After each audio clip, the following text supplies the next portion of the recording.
So what happens when you mix Disney with Indiana Jones? Well, besides the Temple of Doom ride at Disneyland. And besides the newly announced 5th Indiana Jones movie. Okay, so what happens when you combine Disney's Donald Duck, Indiana Jones, 1991, and Sega? Well, you get the classic game titled Quackshot!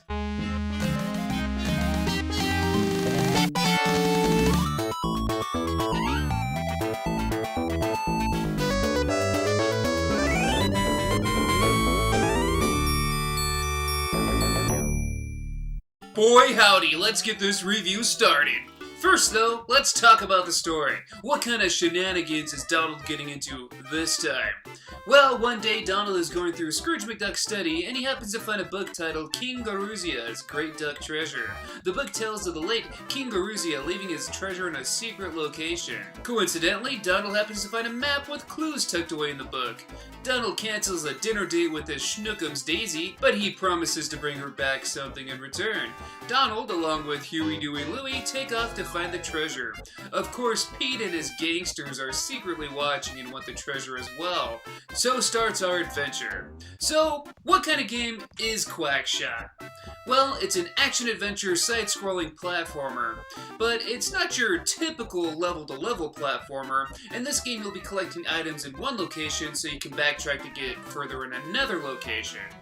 For example, in Duckburg, which you find out is located in Southern California, you'll need an item to scale buildings, which you won't find until after you get that item in a temple in Mexico.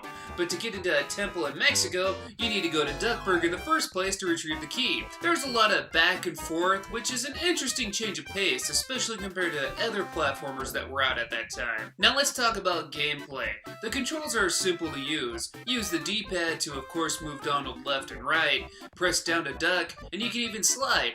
Hold the A button to run, press the C button to jump, and press the B button to shoot with your plunger gun. Shoot enemies with the plunger to momentarily paralyze them.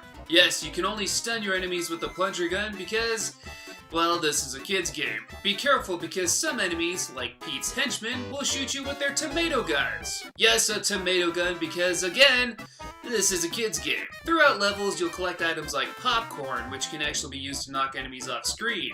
You'll also collect things like ice cream, which will restore a bit of health, and chickens that will restore full health. Wait, Donald eats chickens? Well, okay then.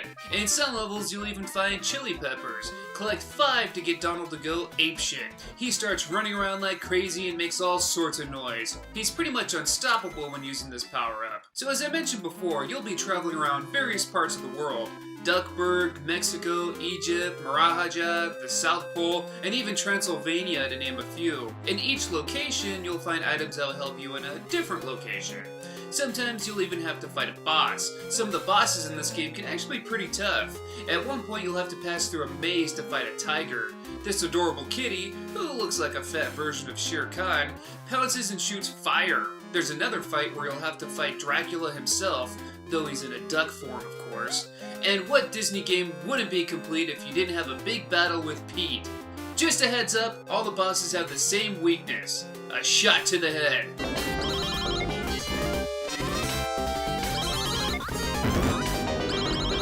The animations hold up pretty well for a 25-year-old game. The backgrounds do a great job of making each location feel like its location. Duckburg looks like a huge city. The background of Mexico makes it feel like you're really lost in the mountains. And of course, Transylvania is spooky as shit. The music is also pretty great. Each theme fits well in its environment. Some themes, like the temple theme, is reused a bit, but since it works so well, you won't even mind. This game is rockin', taking control of Donald Duck, leaping from mountain to mountain, iceberg to iceberg, fighting Vikings, busting ghosts, dodging killer whales. It's pretty exciting. So, all in all, this game is pretty fun. However, it does have its issues. Don't be fooled by the Disney brand, this game is no cakewalk. In fact, it has its fair share of cheap deaths.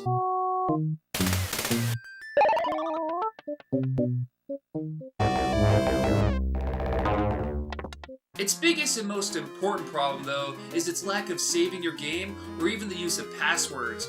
That's right, you have to beat this game in one sitting. Even with knowing exactly what to do, it takes me about an hour and a half to beat this. Not trying to sound all high and mighty when I say that, but if you're playing this game for the first time, it could take you a while. There's lots to do. There's some parts like Dracula's castle, which can be a bit puzzling. Also, the crazy difficulty spike on the final level may come as a surprise and really slow you down. Oh, and of course there's that big maze in Marahaja. So, yeah, unless you're using a ROM with save states, be prepared to sit for a while. Personally, for me, it kills a lot of the replay value. But, with all of that said, if you haven't played this game before, this game is definitely worth your time. It's a game any Sega Genesis game collector should want or have in their collection. This game gets a thumbs up. I recommend it. So tell me what you guys think. Have you played this classic title before? Share some memories or thoughts down in the comments. Don't forget to hit the like button if you, well, like the video, and don't forget to subscribe so you don't miss out on future retro reviews. And until next time, I thank you guys for watching. Peace out.